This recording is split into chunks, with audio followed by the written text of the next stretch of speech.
आज मैं तुम्हें टोटल 10 पॉइंट्स बताने वाला हूँ जो कि तुम्हारी कम्युनिकेशन स्किल्स को स्काई रॉकेट करने वाली है। एंड ये मैंने points how to win friends and influence people जैसे बुक से उठाई है। एंड उसके साथ साथ मेरे खुद के एक्सपीरियंस से मैंने जो भी सीखा है वो सारी चीज़ें मैं इस वीडियो में बताने वाला हूँ। एंड मैं मानता हूँ कि इट रियली फील्स सैड कि भाई जब तुम कोई चीज़ बोल रहे हो एंड लोग उसे सुनने को तैयार नहीं है एंड तुम्हारी कोई वर्ड्स की इज्जत नहीं करता and it's a sign of weak communication skills. But अगर तुम अपनी कम्युनिकेशन स्किल्स को इंप्रूव कर लेते हो तो भाई मुझे बताने की जरूरत नहीं है, ऐसे हजारों रिसर्च पेपर्स हैं जो कि ये बताती है कि तुम्हारी जॉब लाइफ से लेके तुम्हारी रिलेशनशिप तक हर एक चीज इंप्रूव हो जाती है बस इस एक वेपन को इंप्रूव करने की वजह से, दैट इज कम्युनिकेशन स्किल्स। ये वीडियो सिर्फ और सिर्फ सेल्फ इंप्रूव नर्ड्स के लिए है। Let's begin. पहली चीज वो है सैंडविच टेक्निक। अब देखो, ये टेक्निक का सिंपल अर्थ है कि तुम पहले एक पॉजिटिव फीडबैक देते हो, उसके बाद नेगेटिव क्रिटिसिज्म देते हो, फिर पॉजिटिव फीडबैक देते हो। अब ये काम इसलिए करता है क्योंकि जब भी तुम मेजोरिटली किसी को क्रिटिसाइज करते हो डायरेक्टली जाके कि साले तू तो भाई ये है, तो वो तुम्हारी बातों को ना डायरेक्टली अपनी ईगो पे ले लेता है। मानता हूँ कि हम बहुत बड़े क्रिएचर्स नहीं हैं, हम बस इस अर्थ में छोटी सी एक डॉट है, बट फिर भी हमारे ईगो जो है आसमान पे है। तो वो तुम्हारी बात को सुनने के बजाय वो ज्यादा अपनी ईगो पे लेगा एंड तुम्हें एक एरोगेंट बंदा समझेगा। इवन दो अगर तुम सही भी हो, बट फिर भी अगर तुम इस टेक्निक का इस्तेमाल करते हो तो ये सोचेगा कि भाई इसने मेरे पॉजिटिव पॉइंट्स भी बताए एंड उसे अच्छा भी फील होगा एंड वो तुम्हारी क्रिटिसिज्म को एक पॉजिटिव फीडबैक की तरह लेगा। इसका एक एग्जांपल लेते हैं। मान लो कि मैं रोहन को डायरेक्टली जाके ये बताता हूँ कि साले तूने भाई ये वाला काम अच्छे से नहीं किया, तुम भाई पीपीटी बनाने में बहुत ज्यादा घटिया हो, ठीक है। अब यही पे मैं जाके बताता हूँ, रोहन भाई तुम टीम को लीड काफी बड़े तरीके से करते हो, तुम्हारी कम्युनिकेशन स्किल्स भी बढ़िया है, बट भाई तुम्हारी जो पीपीटी बनाने की मेथड है वो काफी ज्यादा आउटडेटेड है। फिर भी तुमने काफी बढ़िया काम किया and second one feels really great भाई। तो तुम्हें इस टेक्निक का इस्तेमाल करना है जो कि है सैंडविच टेक्निक। अब हम बात करते हैं दूसरी चीज के बारे में। अब देखो, ऐसे काफी सारे रिसर्च है जो कि ये बताती है कि भाई अगर तुम भाई दूसरों को उनकी लाइफ के बारे में बात करने देते हो तो वो तुमसे ज्यादा अटैच हो जाते हैं एंड 60% जो भी हम बातें करते हैं वो मेजोरिटीली अपने बारे में होती हैं। देखो, हम जब भी किसी से बात करते हैं तो हमें लगता है हम इस दुनिया के भाई हीरो हैं, जो कि गलत भी नहीं है। टू बी हॉनेस्ट, हम हैं अपनी हीरो, बट भाई हर किसी को अपनी बात करने का मन करता है एंड इसलिए वो उस बंदे से अटैच हो जाते हैं जो कि भाई बस लिसन कर रहा होता है केयरफुली। तो तुम्हें क्या करना है, तुम्हें भी सिंपली सामने वाले को सुनना है, सामने वाले को अपनी बात कहने का मौका करना है। बस अपनी पिपुड़ी नहीं बजानी है वहां पर जाके कि भाई मैंने ये किया, मैंने भाई कल माउंट एवरेस्ट नहीं भाई, उसे बताने दो, उसे अपनी खुद की स्टोरी शेयर करने दो एंड बीच बीच में अपनी छोटी छोटी चुटकुले सुनाते रहो। एंड देखो, ये इसलिए इतना ज्यादा बढ़िया काम करता है क्योंकि सबको अपनी कहानी सुनानी है। कोई भी भाई तुम्हारी कहानी सुनने नहीं बैठा है, ठीक है। सबको अपनी बातें शेयर करनी है, पसंद है एंड ये हमेशा काम करता है। एंड ये how to win friends and influence people में काफी ज्यादा हाईलाइटेड तरीके से बताया गया है एंड ये सच भी है। अब देखो, मैं तुम्हें एक और एग्जांपल देता हूँ।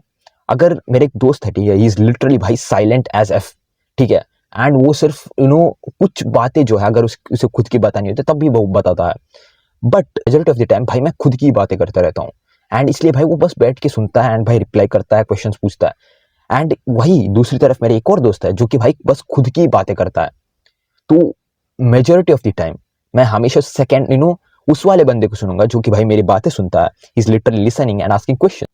तीसरी चीज है, अब देखो मेजॉरिटी ऑफ द टाइम क्या होता है कि भाई हम जब भी बात करते हैं हम कभी कभार ब्लैंक हो जाते हैं, हम प्रॉपर तरीके से बात नहीं कर पाते, हमें एक स्ट्रक्चर नहीं है कि भाई हमें किस तरीके से पॉइंट्स को सामने रखना चाहिए। एंड अभी यही पे काम आता है प्रेप टेक्निक। अब प्रेप टेक्निक का मतलब यह है, पी का मतलब होता है पॉइंट, आर का मतलब होता है रीजन और ई का मतलब होता है एग्जाम्पल और आखिरी बी का भी मतलब ये होता है कि पॉइंट। अब इसका मतलब क्या है, मैं तुम्हें एक एग्जांपल से समझाता हूँ।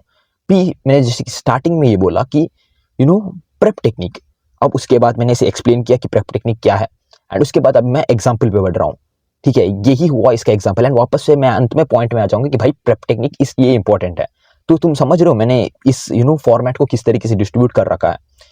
तो इसी तरीके से तुम्हें अपने पॉइंट्स को डिस्ट्रीब्यूट करना है ताकि तुम वहां पर जाके भाई साहब ब्लैंक ना हो जाओ, ये सोचने लग जाओ भाई मैं क्या बोलना चाहता था एंड कंफ्यूज हो जाओ। तो ये प्रेप टेक्निक तुम्हें वहां पर काम आएगा। अब जो सिक्स्थ पॉइंट है, it is literally life changing, ठीक है, वो तुम्हारी कम्युनिकेशन गेम को कहीं और ही लेके जा सकती है। पर उससे पहले फोर्थ पॉइंट की बात कर लेते हैं। देखो, जब भी तुम्हें कोई तुम्हारा नाम से पुकारता है तो तुम्हें काफी ज्यादा स्पेशल एंड काफी ज्यादा केयर महसूस होती है and that is the power of calling names. देखो, एक बंदा है जो कि भाई तुम्हारे नाम से नहीं पुकारता, बोलता है भाई साले आजा, भाई तू आजा, ये आजा, वो आजा, एंड दूसरी तरफ एक और बंदा है जो कि तुम्हारे नाम से आके पुकारता है।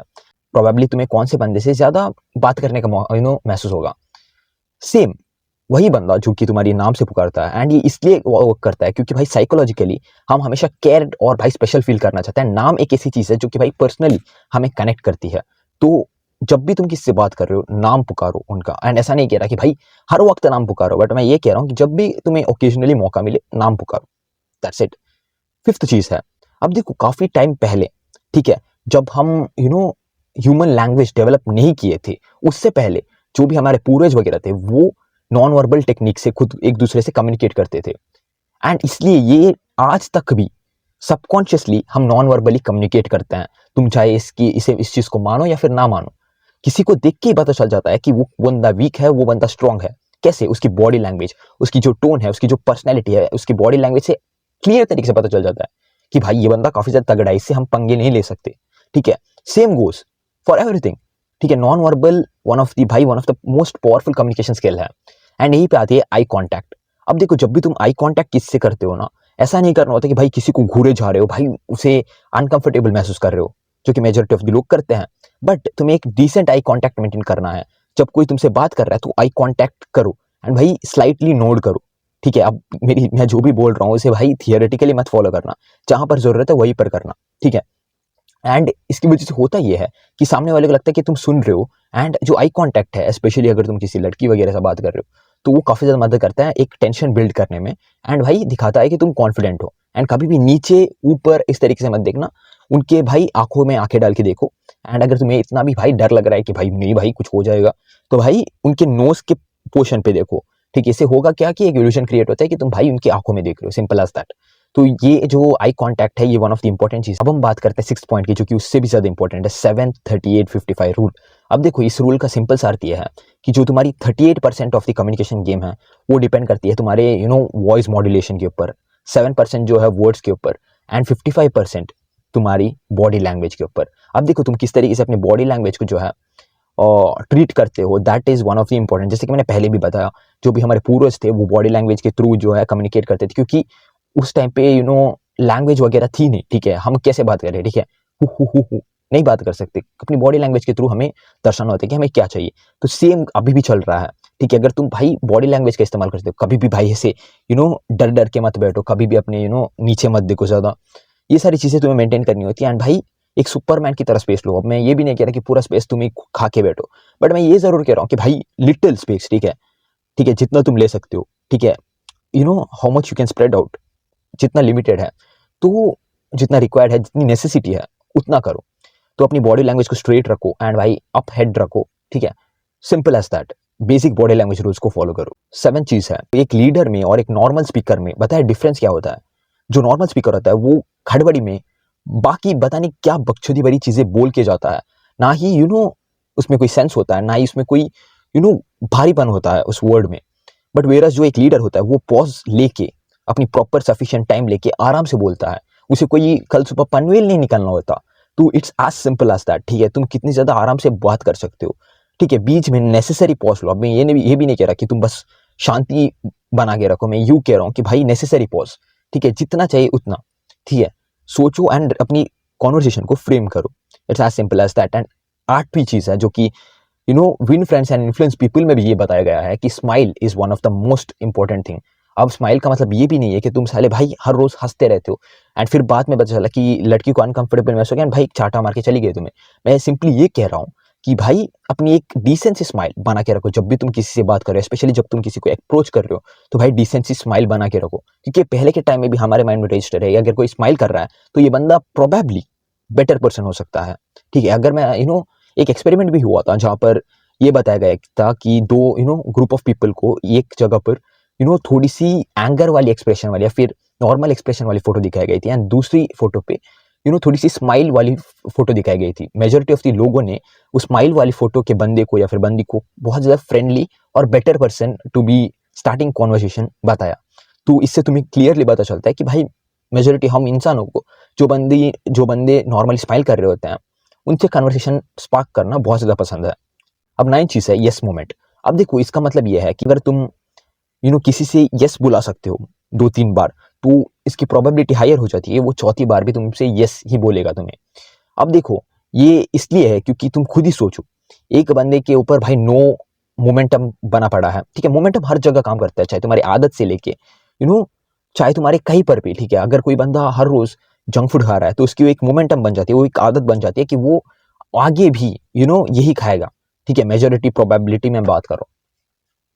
बट वेयर एज अगर कोई बंदा जो है यस मोमेंटम पे है कि वो हर बार आपको छोटी छोटी चीजों में यस बोल रहा है, तो मेजोरिटी चांसेस है कि वो आगे भी यस बोलेगा।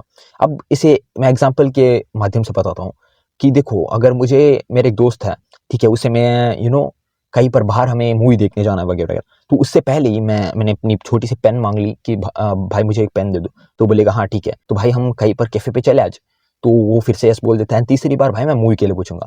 तो मैंने बस ऐसे ही रैंडम एग्जांपल अभी मैंने बताया, बट ये हर जगह काम करता है बेसिकली। ये भी मैंने win friends and influence people से उठाया है। आखिरी चीज भाई, ठीक है, मैंने 10 चीजें बताई ऑलमोस्ट, मतलब 10वां ये होने वाला है। 10वीं चीज है स्टोरीज। देखो, स्टोरीज तुम्हें हर जगह सुनने को मिलेगी। तुम्हें अगर मैं ऐसे ही यूजुअली बता दूं कि ये पॉइंट्स हैं, तो तुम्हें याद नहीं रहेगा। वेरएस अगर मैं स्टोरीज से बताऊं तो that is what you remember, ठीक है। चाहे बड़े बड़े सीईओ क्यों ना हो या फिर बुक्स में क्यों ना हो, वो लोग स्टोरीज डालते हैं। क्यों? क्योंकि भाई तुम्हारे टाइम को कोटी करने के लिए नहीं, क्योंकि स्टोरीज जो है हम बेटर रिमेंबर करते हैं, हम बेटर याद करते हैं, वो हमारे मेमोरी में जो है बस जाता है। Stories are important. तो भाई स्टोरीज में बताने की कोशिश करो, जहां कहीं भी तुम बता सकते हो स्टोरी के द्वारा। तो भाई मैंने 10 पॉइंट बताए, ठीक है। एंड भाई मेरा मकसद ये है कि मैं हायर वैल्यू प्रोवाइड करना चाहता हूँ with less amount of time और लेस एफर्ट। तो भाई ये वीडियो तक थी। तुम मेरे पिछले वाले कंटेंट को भी चेक कर सकते हो। सो तब तक के लिए बाय बाय।